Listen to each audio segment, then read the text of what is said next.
दुसरीकडे शिवसेना आणि राष्ट्रवादीत फूट पडल्यानंतर आता काँग्रेसमध्ये ही फूट पडणार का असा सवाल अनेक दिवसांपासून उपस्थित केला जातोय। होय, त्यातच आता काँग्रेसचे ज्येष्ठ नेते पृथ्वीराज चव्हाणांच्या एका वक्तव्यामुळे ही चर्चा पुन्हा एकदा सुरू झाली आहे। पाहूयात। शिवसेना राष्ट्रवादी काँग्रेस नंतर आता काँग्रेस भाजप काँग्रेस फोडण्याच्या तयारीत। पृथ्वीराज चव्हाणांचा गंभीर आरोप। चव्हाणांचे आरोप भाजपने फेटाळले। पहिला प्रयोग झाला शिवसेनेवर, नंतर दुसरा प्रयोग झाला राष्ट्रवादीमध्ये। आणखी ते प्रयोग करायचे थांबलेत असं काही दिसत नाही। काँग्रेसचे दिग्गज नेते आणि महाराष्ट्राचे माजी मुख्यमंत्री पृथ्वीराज चव्हाणांचा हा गंभीर आरोप। 2022 मध्ये शिवसेना आणि 2023 मध्ये राष्ट्रवादी काँग्रेसमध्ये फूट पडल्याने महाराष्ट्रात 2 राजकीय भूकंप झाले। पण आता भाजपने काँग्रेसमध्ये फूट पाडण्याचे प्रयत्न सुरू केल्याचा आरोप पृथ्वीराज चव्हाणांनी केलाय।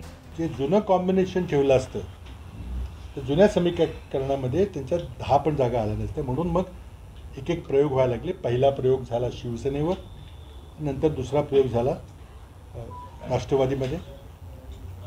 आणखी ते प्रयोग करायचे थांबलेत असं काही दिसत नाही, त्यांचे अजून प्रयत्न चालू आहेत। पण आता त्यांना असं वाटतं की कुठेतरी आपण आता या निवडणुकीला सामोरं जाऊ शकतो। पृथ्वीराज चव्हाणांचे हे आरोप भाजपने फेटाळून लावलेत।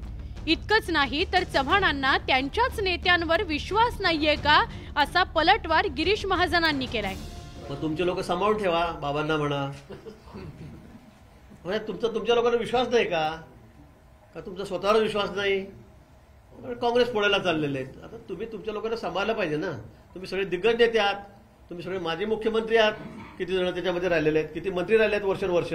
म्हणून मला असं वाटतं की तुम्ही तुमचे लोक सांभाळून ठेवा।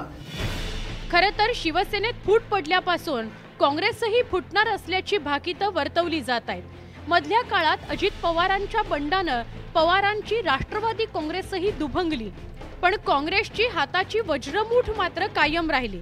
अजित पवारांच्या बंडाआधी पृथ्वीराज चव्हाणांनी अजित पवारांच्या हालचालींचे स्पष्ट संकेत दिले होते। आता त्याच पृथ्वीराज चव्हाणांनी लोकसभा निवडणुकीच्या तोंडावरच काँग्रेस फोडण्याचे प्रयत्न सुरू असल्याचा आरोप केलाय। त्यामुळे नव्या चर्चेला ऊत आलाय। खरंच काँग्रेसमध्ये फूट पडते का की फुटीच्या चर्चा केवळ अफवा ठरतात हे येणारा काळच सांगेल। Bureau report, news 18 Lokmat.